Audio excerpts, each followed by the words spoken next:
Hello welcome back to my channel.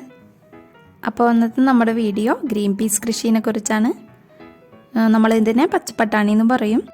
അപ്പോൾ വീഡിയോയിലോട്ട് കിടക്കുന്നതിന് മുൻപായിട്ട് നിങ്ങൾ ആരെങ്കിലും ആദ്യമായിട്ടാണ് ഈ ചാനലിലേക്ക് വരുന്നതെങ്കിൽ welcome to my channel.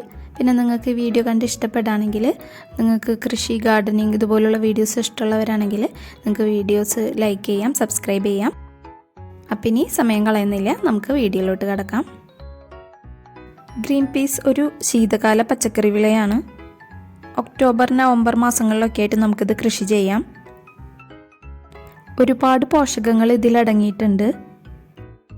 Green പീസിൽ vitamin A, vitamin B, vitamin C, vitamin E, vitamin K ഇതൊക്കെ അടങ്ങിയിട്ടുണ്ട്. ധാരാളം നാരുകൾ അടങ്ങിയിട്ടുള്ളതുകൊണ്ട് ദഹനത്തിന് വളരെ നല്ലതാണ്.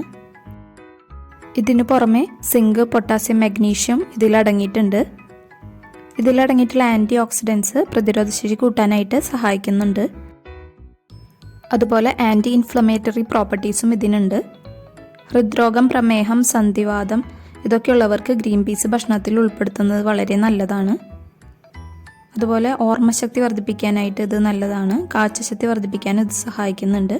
തിമിരം പോലുള്ള അസുഖങ്ങൾ കുറയ്ക്കാനായിട്ടുള്ള കഴിവ് ഇതിനുണ്ട്. ഗ്രീൻ പീസിൻ്റെ ഗ്ലൈസമിക് ഇൻഡെക്സ് എന്ന് പറയുന്നത് വളരെ കുറവാണ്. അതുകൊണ്ട് തന്നെ ഇത് ശരീരത്തിൽ പഞ്ചസാരയുടെ അളവ് കൂടാതിരിക്കാനായിട്ട് സഹായിക്കുന്നുണ്ട്. ഇങ്ങനെ ഒരുപാട് ഗുണങ്ങളുള്ള ഗ്രീൻ പീസ് നമ്മുടെ അടുക്കളത്തോട്ടത്തിൽ തന്നെ നമുക്ക് കൃഷി ചെയ്തെടുക്കാവുന്നതേ ഉള്ളൂ. നമ്മൾ കടയിൽ നിന്ന് വാങ്ങുന്ന ഗ്രീൻ പീസ് ഉണ്ടല്ലോ, അത് വിതച്ച് നമുക്ക് ഇതിൻ്റെ തൈകൾ മുളപ്പിച്ചെടുക്കാവുന്നതാണ്. വിതയ്ക്കുന്നതിന് മുൻപായിട്ട് നമുക്ക് തലേദിവസം തന്നെ ഗ്രീൻ പീസ് വെള്ളത്തിൽ ഇട്ട് വയ്ക്കണം.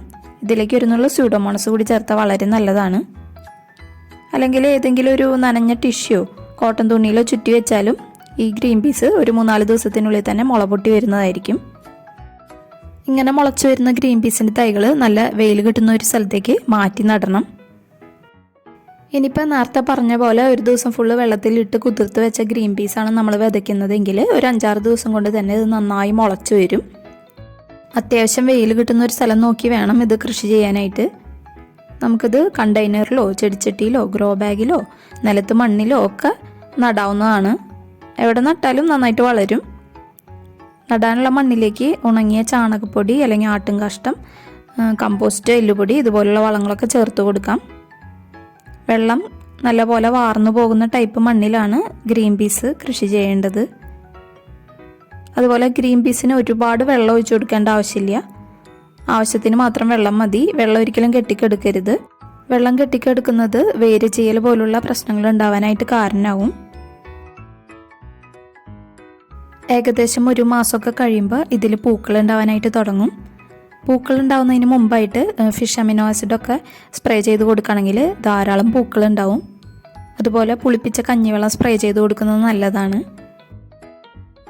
പുളിപ്പിച്ച കഞ്ഞിവെള്ളത്തിൽ ഒരു സ്വല്പം ചാരം ചേർത്ത് നല്ലപോലെ വെള്ളം ചേർത്ത് നേർപ്പിച്ച് ചെടികൾക്ക് ഒഴിച്ചു കൊടുക്കുകയാണെങ്കിൽ ഇതും പൂക്കൾ ഉണ്ടാവാനായിട്ട് സഹായിക്കും.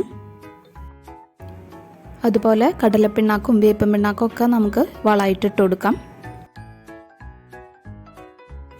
ഗ്രീൻ പീസ് നട്ട് ഒരു 65 ദിവസമൊക്കെ ആകുമ്പോഴേക്കും നമുക്കിത് ഹാർവെസ്റ്റ് ചെയ്യാൻ തുടങ്ങാം.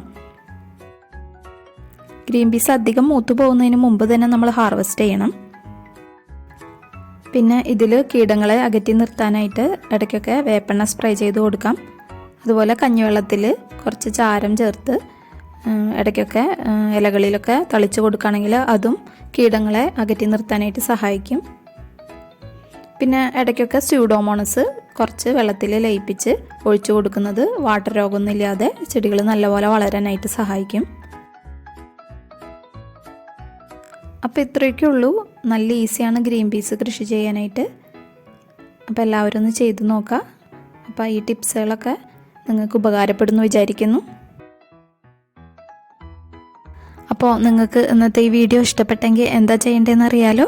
ലൈക്ക് ചെയ്യണം, സബ്സ്ക്രൈബ് ചെയ്യണം. അതുപോലെ അതിൻ്റെ തൊട്ടടുത്തുള്ള ബെൽ ബട്ടൺ ക്ലിക്ക് ചെയ്ത് ഓൾ എന്ന ഓപ്ഷൻ സെലക്ട് ചെയ്യണം. അപ്പോൾ മാത്രമാണ് ഞാൻ വീഡിയോസ് അപ്ലോഡ് ചെയ്യുന്ന സമയത്ത് നിങ്ങൾക്കതിൻ്റെ നോട്ടിഫിക്കേഷൻ ലഭിക്കുള്ളൂ. അപ്പോൾ ഇനി മറ്റൊരു വീഡിയോ ആയിട്ട് വരാം. അതുവരേക്കും ബൈ, ടേക്ക് കെയർ.